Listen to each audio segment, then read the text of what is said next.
All right, so I got my old buddy here, Jay Glazer. You know him from, when he knows something first. He's not afraid to tell you when he knew something first. But he's good at it. I don't tell you what it is half the time. I'm just like, oh, I got something.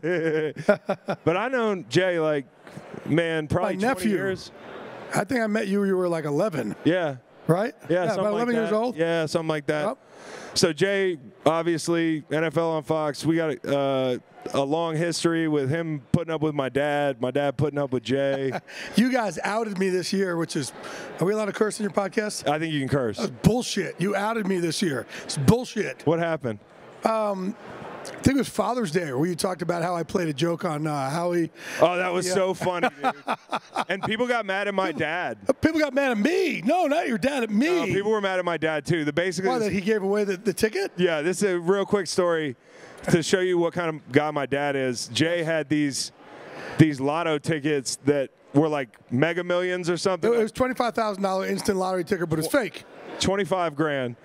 And it's a fake ticket, so the design was that my dad was going to think he got a fake ticket, and he was going to be like, oh, cool, I won. Yeah. And then and I gave everybody else real ones, and nobody else is in on it, except for our assistant, Bill Richards' assistant, who's our producer. She was like, hey, I feel like I won the lottery by working with you all. It's his Christmas gift. So here's everybody. Here's your Christmas gift. So everybody had real tickets except for Howie, who had a $25,000 over scratch off. So he wins the thing, and his face, I guess, was like, he's like, almost mortified that he won. And he decides, he walks over to. No, he goes, I think I just won $25,000. And Strahan, who was in on it with me, said, you got to be kidding me. You got to be kidding. Oh, my gosh. And he turns to our assistant, who thank God was in on it, and doesn't know this, and says to her, Merry Christmas. And hands her the $25,000. Like unbelievable. To which I'm like, no! It's fake, man. Oh, my God. But thank God she was in on it, and maybe that was the part that got lost for people, because people were like, you guys just tormented this woman because she thought she won 25 grand. Jay, he's always up to something. So especially with your dad. The jokes I play on your dad, like I sent him, he's my muse when it comes to practical jokes. Like I would find out from I think the same assistant when Howie would fly back to Arizona. Yeah. And right when I know he's sitting in his seat, I would send him like really nasty, raunchy videos of and you can't turn the sound off. Yeah. Right. Yeah. I used to send those to coaches. I used to send my coaches in Philly and New England. Yeah.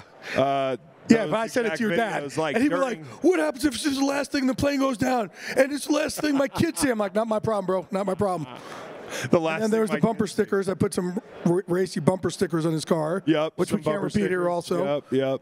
He drives around for a couple of days. These really, really, really raunchy bumper stickers on his car. It's amazing he's never killed me. It really is. No, it's because he loves you. And Deep down, as much as he might get pissed off at you, he loves you. I love him too.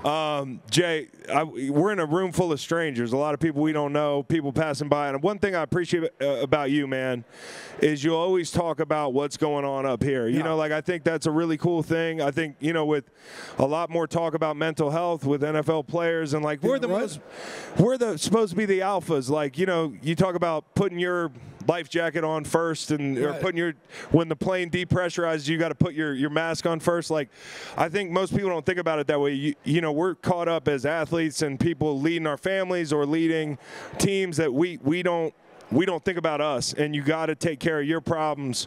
Shout out to Dave Stevens, who's my dog, who's just rolling by, man. Steve. But I think, Chris, here's the thing, though. In order to get on your level as a pro athlete, you got to be crazy going in. Yeah. Okay? You can't not have – because the sacrifice, the amount – you've beaten out millions and millions and millions to get to this level. And a locker room helps with the crazy, but, man, it's still there, right? And what happens when that locker room is gone or we don't have it, I always understood my issues. I always fought, but I felt I belonged in a cage. So, I knew I had issues going in. Yeah. A lot of you guys kind of looking like, oh, we've got it together. Nobody in the NFL has it together. No, you don't know you don't have it together. You have it together in a way that other people don't. You have a skill set that other people don't have, right? But, you also don't have some of the – I don't know, like you're used to playing a different game than people entering the corporate world or whatever. Like you're just not cut out for it, and you can get there if you work your butt off. Right. And you know, like, but that transition is really hard for guys. The one thing I wanted to talk to you about under the you know, the kind of banner of this whole mental health stuff is, I didn't know this. I guess I could have guessed it, but you have ADHD. Yeah. And I guess you just started talking about it a little bit more. Well, look, I wrote a book 2 years ago called Unbreakable. Yeah. How I turned my depression, anxiety into motivation, and you can too. And it was about ADD, ADHD, depression, anxiety, bipolar. I mean, you name it, I've got it. And you know, the things that really helped me through it. And here's the thing, I wanted to give it words. The only way we're going to get through this together is give it words, but I'm not your teacher. I'm not clergy. I'm not a doctor. I'm not a therapist. I'm just a dude who's messed up, who's learning to be good with his messed upness. And the more we can have people like that talk about it, then we can lean into each other and start talking. And that's what the locker room's great for, right? Yeah. You guys could all talk about this shit in the locker room, and you're afraid to outside of it, and that's where we kind of get caught up. So I just wanted to give it words years ago. And for me, too, like, I'm clinical. I always have it. So depression, anxiety, and it's and look, I know my life is great. It is. My life is. I'm sitting here with my nephew, who's now crushing it here, and you know. But it's all relative. Dad is my best friend, and my life is great, but between my ears sucks, and it's an everyday fucking thing. I wake up and I'm like, I don't know who I'm getting. I got to fight a lot of things to just get myself out of bed, and for me, I've tried over 30 antidepressants, anti-anxieties. They haven't worked. I finally found something that did work called Qelbree, which is an ADHD drug. And look, I was one of the first adults ever diagnosed with adult ADD on the East Coast of America in 1989. And back then, they put me on, here's my experience, they put me on Ritalin. And that wasn't great for me with my depression, the peaks and valleys. Yeah. And they put me on like an anti-seizure medicine or something like that to offset the valleys. And then they put me on Adderall after that. And it's kind of, man, just my brain chemistry wasn't great. Part. That's the scary part. So I got off everything, and I finally found this thing called Qelbree, which I take it at night, so it's not a stimulant. And it actually calms me down, gets the roommates in my head, talk nicely to each other, and wakes me up the next day in a much easier place. And that's the hard part, the morning for me. Yeah, it's because, you know, I don't know if we talked about this. I've had ADHD my whole life. And I always thought about it like it's just hyperactivity or just like... Our brain works too fast. Like I'm always working. You can't turn my brain off. The guys that know me, they're working for me, are like, yo, it's 2 a.m. Stop texting me notes. Like there's no need to be working right now. That's how we harness it. And it's not always healthy. But for me, what was illuminating over the last 2 years is I was dealing with some stuff. You know, I've dealt with stuff my whole life. You know, everybody deals with stuff. Depression, anxiety, whatever. We talked about it, But you don't realize that it's all part of the same packaging if you have ADHD.